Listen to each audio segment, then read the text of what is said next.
What's the most contested stone on the earth? It's right here.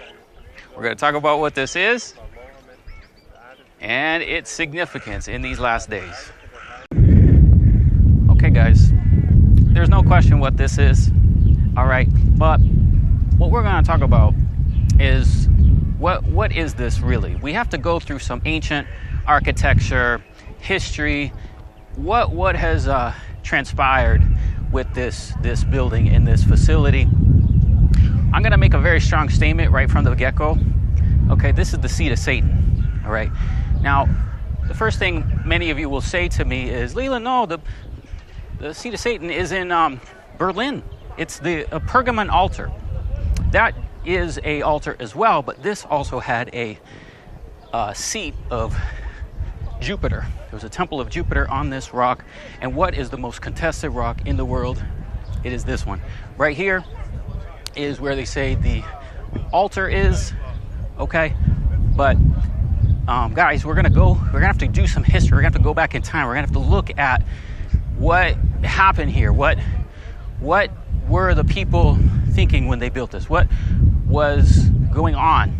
And we've showed you before that the kathisma, the seat, okay, it's the harlot seat, all right. It's not too far from here, between Jerusalem and Bethlehem, all right, showed us this pattern, and this pattern is a church, all right. And the church had certain aspects of their architecture that went into this stone, okay? And that information is what we must research, okay? We must research, we must do some history, we must do some studying to see what is going on here, guys. What is this? Why is this the most contested stone in the world?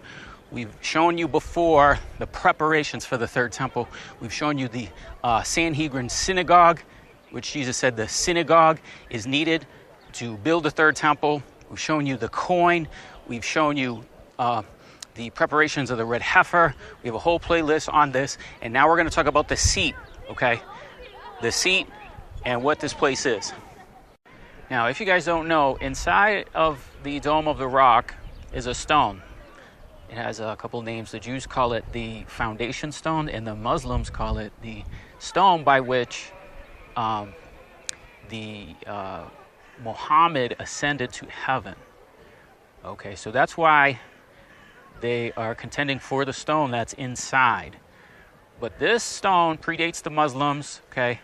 We've already maintained that the place where we're standing, the place where we're looking at here is a Roman fort.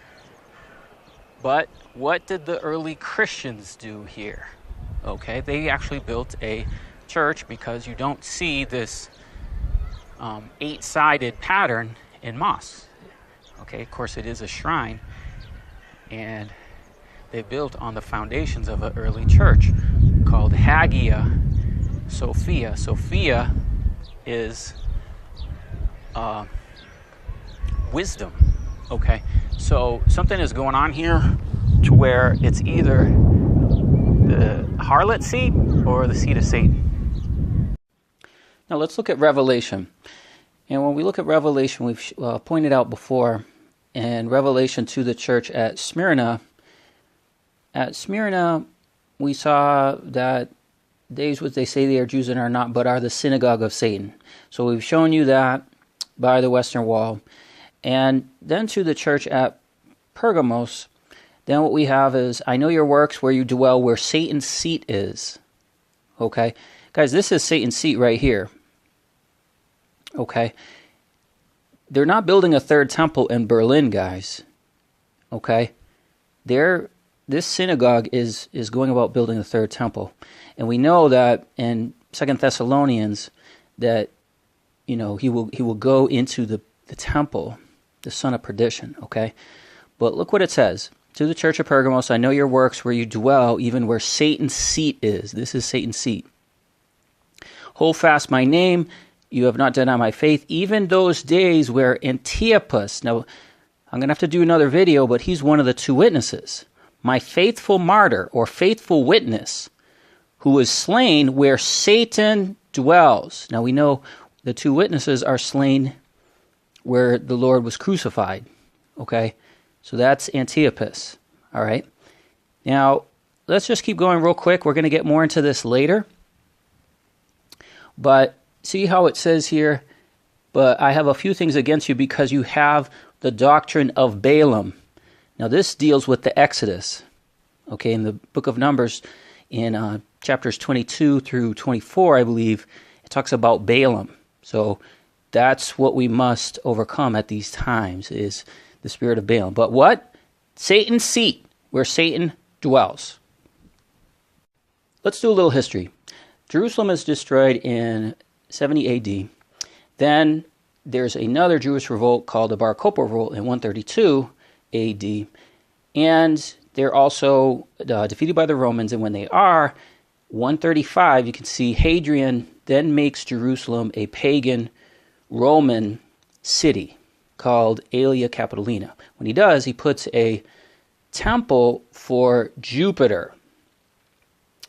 And we know that this was in the Roman fortress on top, okay? And what we have is an architectural layout of a similar temple of Jupiter that's in Baalbek, Lebanon. So on this site, which I'll give you the link, it is bible.ca, they have superimposed the architectural layout of what this temple looked like in Lebanon over, interesting enough, the Dome of the Rock and Al-Aqsa Mosque. And you can see that when they come together, they line up perfectly with this portion of a temple structure with pillars lining up with the Al-Aqsa Mosque and the Dome of the Rock. So the first thing we have up here after the destruction of Jerusalem is a Roman city, and in it there is a temple for Jupiter. Okay, and again, this is Zeus, okay, and when he's telling us about the Pergamon altar, that is an altar to Zeus, okay, as a type and shadow of something that we would look for in the last days that would meet a similar description. And here's another similar layout architecturally of what this temple to Jupiter was. Okay, and you can see it's a very large facility and everything else. But then what we have is we have the destruction of pagan Roman Jerusalem, and then we have a Christian Roman Jerusalem. At which point we then get a new building up here built by the Christians. We have another video on this, but this is the Kathisma Church that is in between Jerusalem and Bethlehem. And we have a almost identical situation where we have 8 sides, okay, and a stone in the middle. So the early church would memorialize sites like this. Okay, we have one like Capernaum and you know, a stone. So they say, okay, this is where Mary sat on her way from Bethlehem to Jerusalem. And so they said, oh, this is the stone, and then they built this whole church around it. Okay, we got a whole other video on that. But you can see what's going on here is this 8-sided layout with 3 layers and a stone in the middle, right? Okay, well, that's exactly what we see with the building of the Dome of the Rock. Okay, so this stone, again, is the main feature. So when the Christians came, they said, okay, this stone that they found there is the feature. And then what they did is they began to do it with their architectural layout of 8 sides, right? And then they did something called a crypt.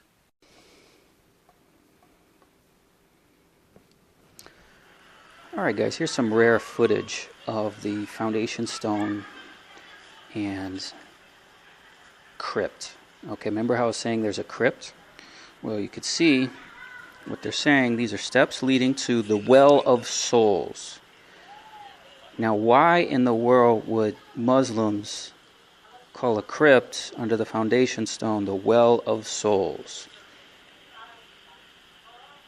Well, the person getting this, as you can see, he's talking about the Ark of the Covenant. He's talking about the Holy of Holies. He's under the belief that this is the Holy of Holies. Okay, so we'll just make that.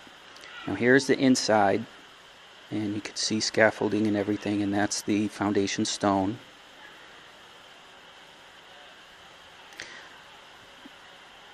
But that was excellent footage of the crypt. And the reason we're pointing out this crypt and this altar is we can see that that actually goes back to the Christians. And we'll show you examples of how they did this in many other sites.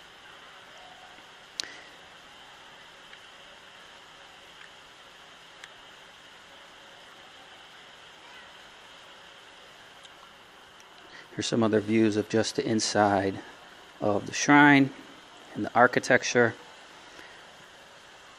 But there we have the crypt called the Well of Souls. Why would they call it the Well of Souls, guys? They're not reading the book of Revelation, but it's exactly what the book of Revelation says. Revelation chapter 6, the fifth seal.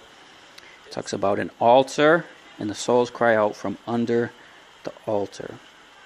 And they've even called it the Well of Souls. Okay, here we are at El Arona Church. It's a French church here. And as we walk in, this is a reconstruction of what the architecture would have been at the time of the Byzantine churches. So what we're doing is we're entering here. This is the outside entrance to the church, which you can see inside. All right, here we are at this rebuilt, for the outside at least, Byzantine church. What we have here is we have some steps that are leading up, and we have architectural elements taken from different scriptures, different things. So for example, we see steps here. These steps are part of the first temple built by Solomon. Had a throne and had 6 steps leading up to the throne. And his throne had a round back, as represented here. Now, what they've since added is an altar. That you see as an altar is part of the book of Revelation. And the book of Revelation says there's an altar, and that the souls cry out from under the altar. So this is a crypt.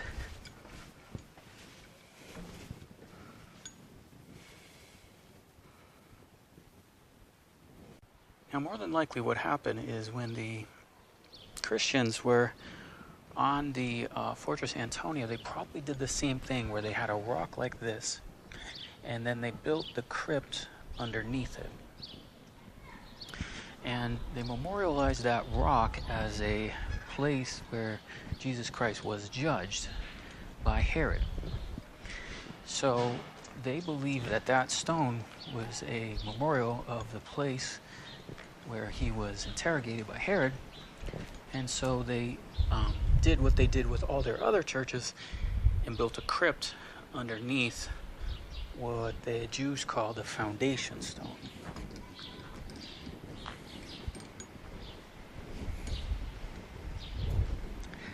Okay, but either way, these things are an altar. So the Christians looked at it as an altar, and then underneath that altar there would be this crypt. All the churches have this characteristic. And then you have a crypt, or a thing that you go in down below.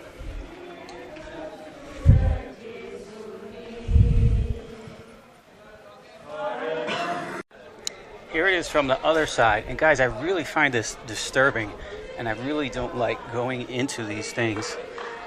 But I just want to show you, what it looks like. And this is why, when the church is apostate like this, this is why this is the seat of Satan. Okay, now that is a representation of his throne. And what they would have done is had the elders, see all those pillars behind it? Typically those would have been for the 24 elders Okay? But the church started sitting in these seats. Guys, that seat is only for Christ. If we read in Chronicles about the throne, this is actually an accurate kind of depiction of it. You see how the back is rounded? That's what it says. It's rounded. Okay? Just like that. And that's what they've done. They've kind of represented that just like his throne. But in these Byzantine churches, this is what they'd have. And then like the kind of high priest guy or bishop would sit there, and then there'd be a circle, many times a circle, this one is square, around him. Okay, and this is the Holy of Holies. Guys, only the Lamb is worthy to open the seal. Whenever men start sitting in thrones, this is not good. And we know it's Lucifer that wants to sit in the seat of the Most High. And so what he does is he deceives the people, and they end up, sitting in thrones, acting like they're God. So what we consider is that the foundation stone was both an altar and a throne. Okay? That's what the ancients would have considered it. So the Muslims memorialized it as a place where Muhammad ascended, and the Christians recognized it as a place where Christ was judged by Herod, and so kind of picture this as the foundation stone with the crypt underneath. That's what the church there called Hagia Sophia. Okay, that's what that foundation stone was considered by the early Christians. Here we have a nice model, 3D, of the Dome of the Rock. In it you can see the layers. Down below, the foundation stone.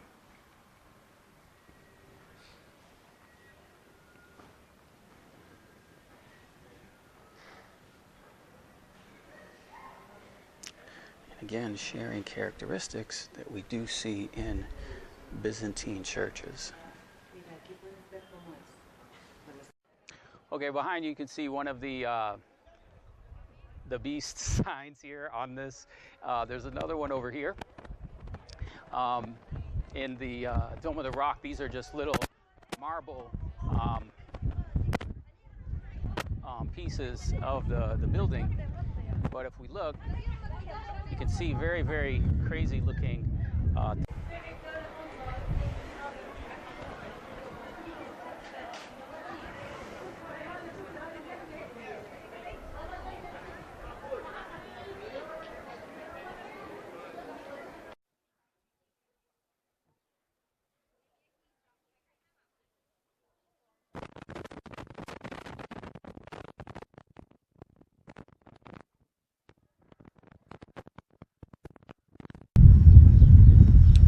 look at that guy.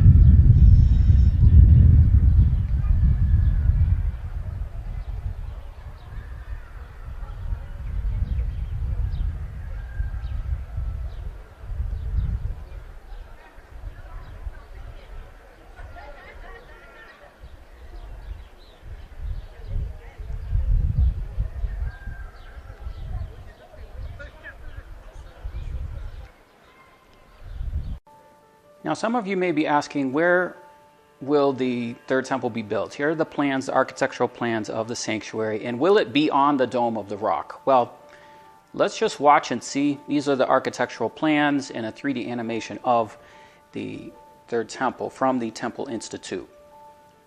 But, guys, the Lord Jesus said, "When you therefore shall see the abomination of desolation spoken of by Daniel the prophet, stand in the holy place." Now, a holy place is a portion of the temple, space in the temple. Okay, and we saw in Revelation that I know your works, where you dwell, even where Satan's seat is. Okay, these are the things that were spoken of by all the prophets. Ezekiel 8:3. And towards the door of the inner gate that looks towards the north, there was a seat at the image of jealousy, which provokes to jealousy. Ezekiel 28:2. You have said, I am God, I sit in the seat of God, in the midst of the seas. I sit, yet you are a man and not God, and you set your heart as the heart of God. 2 Thessalonians 2:4, who opposes and exalts himself above all that is called God or is worshipped, so that he, as God, sits in the temple of God, showing himself that he is God. Revelation 13, and the beast gave him his power and his seat. Okay? Isaiah 14:3, for you have said in your heart, I will ascend into heaven. I will exalt my throne above the stars of God. I will sit also upon the throne of the congregation in the sides of the north. Okay? So guys, as we look here, you can see the holy place. That's where the menorah is and everything else. But then what happens is there's, look at the passageways, and there's all this kind of staircases. Okay, look at that, see? Now, how this is precisely over the foundation stone, it's hard to tell. But now what's happening is, look, we're on the roof. This is very high. And as it's on the roof, there's a whole other section, a whole other tower. You see in front of us is a ladder, and then the person must climb this ladder. So this is all very, very different, obviously, than the temple that's described, the first temple that David got the plans for, and then the second temple. And now we're on the roof, and here is a veil. Okay, so let's wait and see. Let's watch. The holiest spot in the world, only one man stepped once a year. Picture number 34. The high priest on the Day of Atonement. Actually, over the course of the Day of Atonement, Yom Kippur, the Kohen Gadol entered into the Holy of Holies 4 times. The first time he entered was to offer the incense, as is depicted in the painting at right by the exit. The high priest would place the incense on top of the foundation stone, which is the foundation of creation.